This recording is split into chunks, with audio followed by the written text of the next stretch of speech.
여러분, 오늘 저희들이 이사야서 40장을 읽었습니다. 이사야서는 66권으로 되어 있죠. 그래서 성경 속의 성경이라고 얘기합니다. 왜냐하면 성경은 66권으로 되어 있기 때문에 그렇습니다. 공교롭게도 그런지 몰라도 이사야서 66장은 39장까지는 옛날에 대한 내용이 나옵니다. 그리고 40장부터 시작해서 이제 미래에 대한 내용이 나와서 마치 우리가 39권이 구약을 얘기하고 27권이 신약을 얘기했듯이 이렇게 이 이사야서 자체가 66장으로 되어 있으면서 39장까지와 40장 이후가 분리가 됩니다.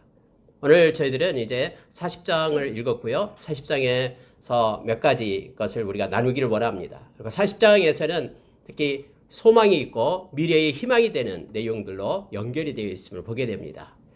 여러분, 몇 가지 묵상하겠습니다.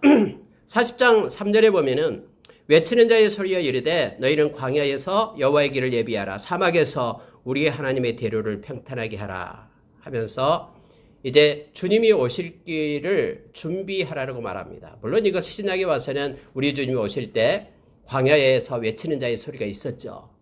즉 세례 요한이 그렇게 우리 주님이 오실 길을 준비하면서 외쳤음을 우리가 보게 됩니다. 근데 여러분, 이 말씀을 다시 한번 묵상해 보면 이거예요. 자, 주님의 여호와의 길을 예비하고요, 우리 하나님의 대로를 평탄하게 하라라고 말하는데 어디에서? 이게 중요해요. 어디에서 그걸 준비하냐면, 자, 오늘 3절에서 그겁니다. 광야에서, 그리고 사막에서. 여러분, 광야와 사막은요, 힘들고 척박하고 어려운 곳입니다. 그런데 그 어려움 속에서도 우리 주님 오실 길을 준비하라고 얘기하고 있는 것입니다. 우리가 오늘날 세상이 막 어떻게 됐다, 힘들다, 막 세상이 죄 속에 빠져 있고 정말 날이 갈수록 어렵다, 이런 많은 그런 소리 속에 우리 소리를 듣고 이렇게 살고 있죠. 그럼에도 불구하고요, 이 광야에서 내게 주어진 그런 상황 속에서 아무리 척박하고 힘든 그런 삶 속에서 우리는 우리 주님 오실 길을 우리가 예비하는 자로 우리가 서기를 원합니다. 우리 주님 다시 오신다고 했잖아요. 마라나타, 주 예수여 오시옵소서라고 주님께서 이 땅에 오실 것을 우리가 소망하면서 사모하면서 우리가 서기를 원합니다. 여러분, 우리가 잘 아는 마태복음 24장 14절에서 우리 주님께서는 그렇게 말씀했죠. 우리 주님이 오실 때가 됐다라고 말할 때 이렇게 말합니다. 천국 복음이 모든 민족에게 증언되어야 하리니 그제야 끝이 오리라. 다시 말하면요, 우리 주님의 이 말씀이 열방 곳곳에 다 증언되고 이렇게 전파된 후에 우리 주님이 오시겠다라고 약속을 했거든요. 그래서 우리는 이 선교와 전도에 기도하면서, 어떻게 우리가 각 나라를 놓고 기도합니다마는 이번 주는 시리아입니다. 시리아를 놓고 생각할 때마다, 아침에 큐티할 때마다 꼭 기도를 해주시기 바랍니다. 우리 주님의 오실 길을 우리가 예비한다, 또 준비한다라는 것은요, 다름 아닌 말씀을 따라 주어진 곳에서 묵묵히 충성하고 순종하는 것임을 알게 합니다. 여러분 보십시오. 자, 5절을 보시기 바랍니다. 여호와의 영광이 나타나고 모든 육체가 그것을 함께 보리라. 이는 여호와 입이 말씀하셨느니라. 자, 여호와의 영광이 나타난다고 합니다. 모든 육체가, 이 표현은요, 세상에 있는 모든 사람이, 이 말입니다. 열방의 족속 모든 사람이 함께 보게 될 것이다라고 말하죠. 여러분, 성경에서 우리가 신약에서 우리 주님 오실 때는요, 천군 천사 호령 나팔 소리와 함께 오신다고 말씀 있죠. 사도행전서 4장에서 우리에게 말합니다. 우리 주님 오실 때는요, 모든 열방이 다 보게 됩니다. 다 알게 됩니다. 어디 한쪽 구석에서 뭐 메시아가 다시 오시고 이거 없습니다. 주님의 강림은, 이 플로시아는 모든 민족이 다 보게끔 그렇게 오신다라고 했습니다. 우리가 그래서 이단에 속아서는 안 됩니다. 우리 주님 오실 때는 열방의 모든 민족이 다 보게 될 것이다라고 하나님께서 말씀하셨다라고 성경은 말해주고 있습니다. 여러분, 두 번째로 6절에 보면은요, 자, 말하는 자의 소리여 이렇게 외치라. 근데 이 말씀을 하고 있어요. 말씀 보면요, 오늘 우리가 읽었던 야고보서 1장과 좀 비슷합니다. 어떻게 얘기하냐면요, 모든 육체는 풀이요 그의 모든 아름다움은 들의 꽃과 같으니 풀은 마르고 꽃은 시듬은 여호와의 기운이 그 위에 볼미라. 이 백성은 실로 풀이로다. 풀은 마르고 꽃은 시드나 우리 하나님의 말씀은 영원히 서리라. 여러분 이 논리가 그거예요. 모든 육체는 풀이다. 모든 육체는 뭐예요? 모든 사람을 얘기하죠. 모든 사람은 풀과 같다라는 거예요. 근데 그 풀은 시든다라고 얘기하죠. 꽃은 아름다우면 떨어지고 뭐 이렇다라고요. 풀은 마르고 꽃은 시든다. 인생은 마르고 인생은 그렇게 시든다라는 거예요. 왜냐하면 여호와의 기운이 그 위에 불기 때문에 모든 생명의 주권자 되신 하나님께서 주관하시기 때문에 오늘 야고보서 1장 9절 이하에서도 그렇게 말씀을 했죠. 그래서 모든 그 것들이 풀의 꽃과 같다라고 우리에게 말합니다. 그런데 여러분 보십시오. 그런데 무엇은 영원하냐면요. 자, 우리 하나님의 말씀은 영원히 서리라 하라. 이렇게 외쳐라라는 거예요.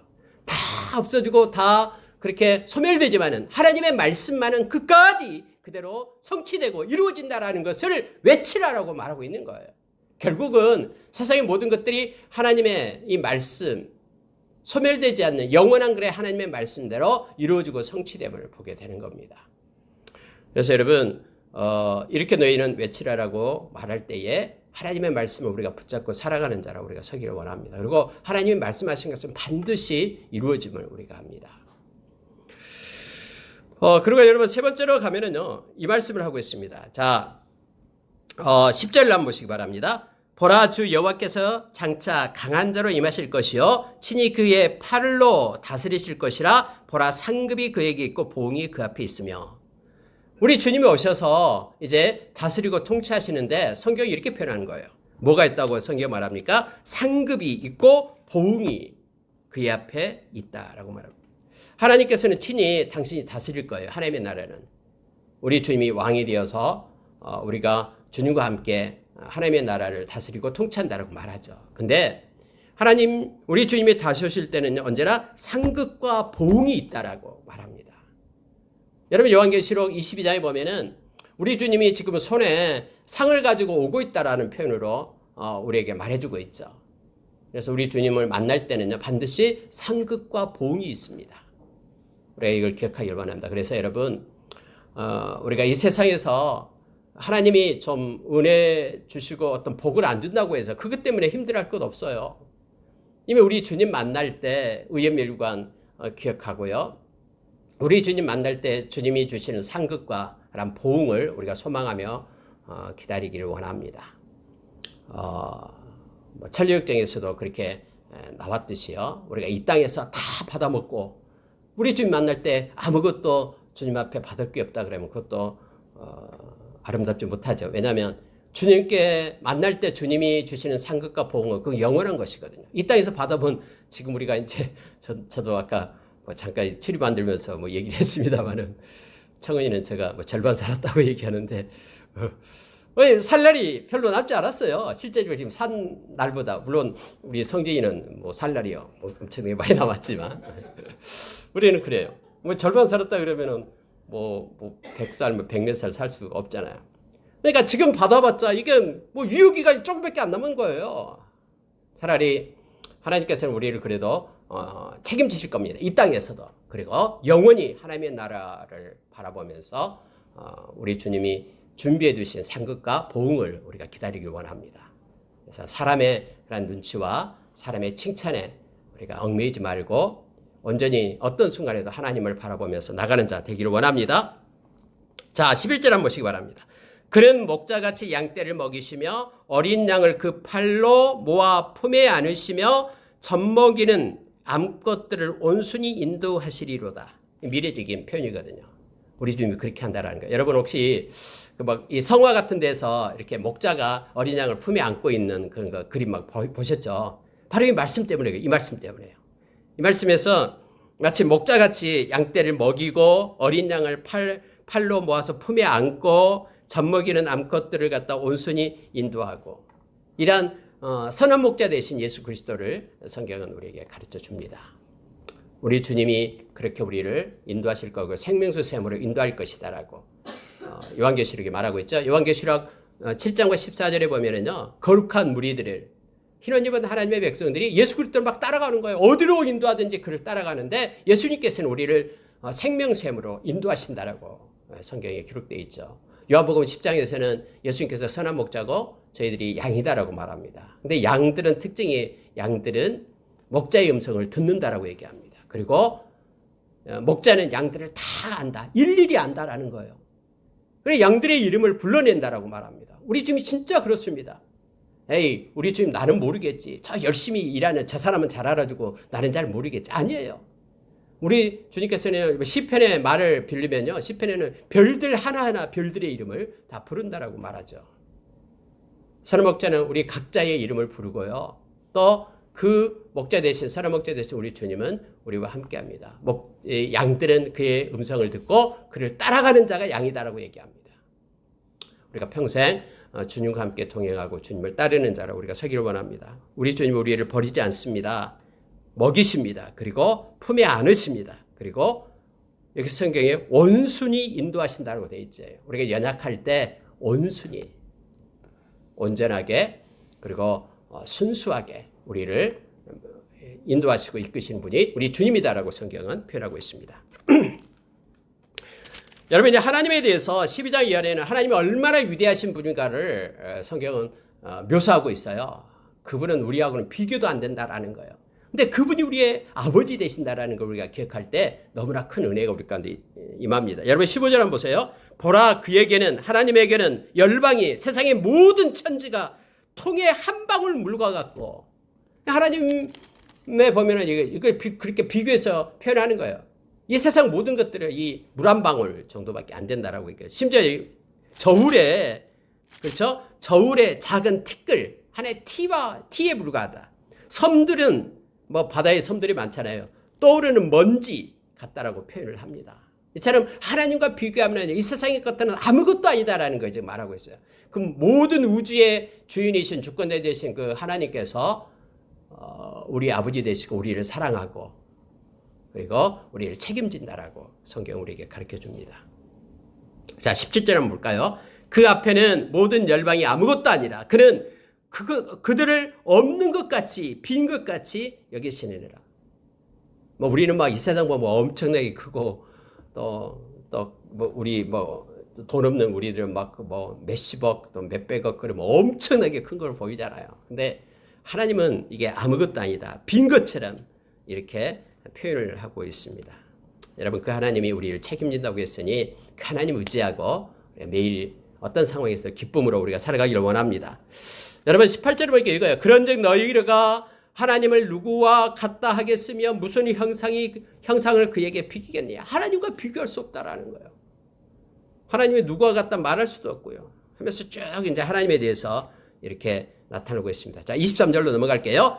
귀인들을 폐하시며 세상의 사사들을 헛되게 하시나니. 예. 세상의 역사의 주관자가 하나님이시거든요. 그럼 사람들은 막 저 사람 귀하고 높은 분, 존귀한 분 이렇게 막 우러러보고 하지만 하나님께서는 하나님의 방법으로 그들을 폐하시기도 하고 세상의 사사들, 재판관들을 얘기하죠. 뭔가를 이끌고 리더들 그들을 헛되게 하시고 이 모든 것들이 다 하나님께서 행하심에 있다라는 걸 성경은 말해주고 있습니다.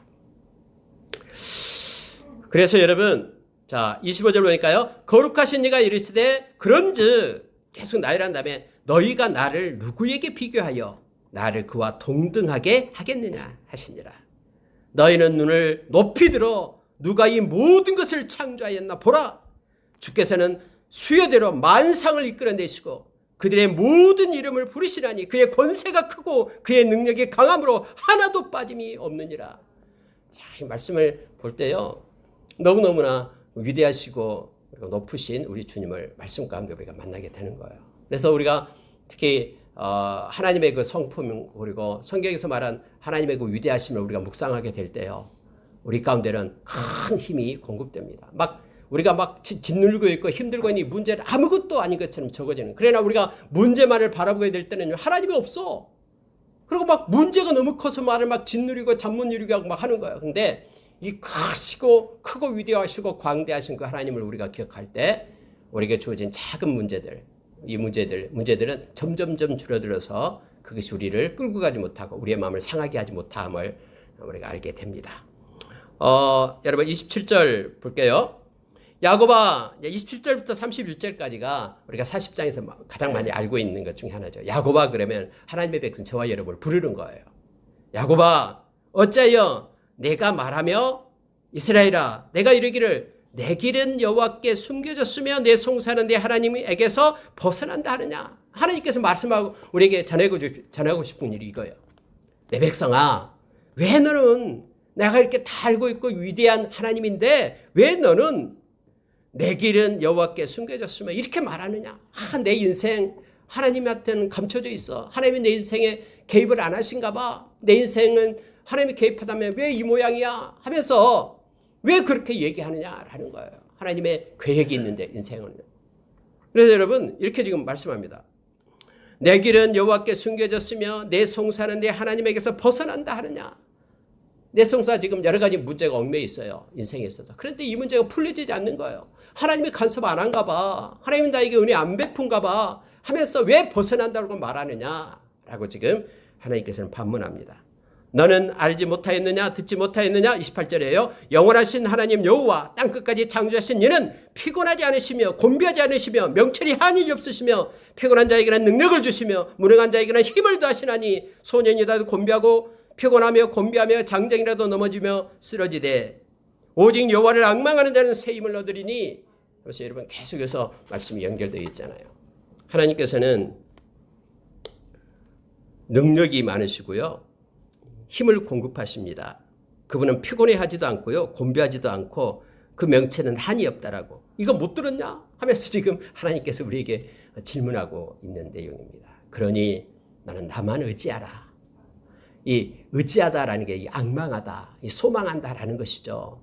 기다리고 소망하다. 이것이 바로 앙망하다. 그러니 너는 나에게 너 인생 맡기고 나만을 앙망해라 라고 하나님께서는 말합니다. 자, 31절 보십시오. 만약에 맡기지 않고 앙망하지 않고 하나님을 때를 기다리지 않는다면 아무리 소년이라도 피곤하고 곤비하고 또 곤비하며 장정이라도 넘어지며 쓰러진다. 그러니까 내 힘으로는 세상은 너무나 버겁고 힘들어요. 내 힘으로 산다는 것은 소년처럼 이렇게 파릇파릇해도요. 장정처럼 힘이 세도요. 다 곤비해서 넘어지게 된다라는 거예요. 그러나 하나님을 의지하고 하나님을 앙망하는 자는 매일매일 새 힘을 얻게 될 것이다 라고 말합니다. 하나님이 모든 것 되시기 때문에 그분이 우리에게 새 힘을 공급한다라는 거예요. 독수리가 날개치며 올라가면 같을 것이요 다른 벅질나에도 곤비하지 아니하겠고 걸어가도 피곤하지 아니하리로다. 누구에게요? 하나님을 앙망하는 자에게. 앙망한다라는 것은 1차적으로 하나님을 기다리는 자를 얘기하죠. 의지하며 기다리며 하나님의 때를 소망하는 자를 얘기합니다. 그에게는 넘어지지 않습니다. 하나님을 기다리기 때문에요. 우리가 뭐 애와 여러 가지 것들이 있잖아요. 막 외줄타기 할 때 아버지를 의지하는 그런 아들 모습. 나이아가라 폭포에 그 밧줄을 걸어놓고 자기 아들을 갖다 어깨에 태우고 그 길을 걸어가잖아요. 외길로. 근데 아들이 그렇게 얘기한다잖아요. 너 무섭지 않냐라고 얘기했다. 아예 안 무섭다고. 우리 아버지를 믿기 때문에. 뭐 이런 말씀 많이 하죠. 그러니까 어떤 환경이든지 우리가 앙망하고 끝까지 주님을 의지하는 자는 좌절하지 않습니다. 힘을 얻고 이래서 달려갈 동력을 얻게 됨을 알게 합니다. 말씀 마치겠습니다. 여러분 일주일 동안 삶 가운데 어려운 일이 있을 겁니다. 그리고 여러 가지 굴곡지고 힘들게 하는 것들도 만나게 될 겁니다. 그때 그걸 보지 말고 주님을 앙망하고 기도하며 주님을 기다리는 우리의 모습이 있기를 원합니다. 그럴 때 우리의 마음 가운데 주님이 주시는 위로와 새 힘으로 우리가 매일매일 살아갈 수 있음을 알게 합니다. 함께 기도하겠습니다.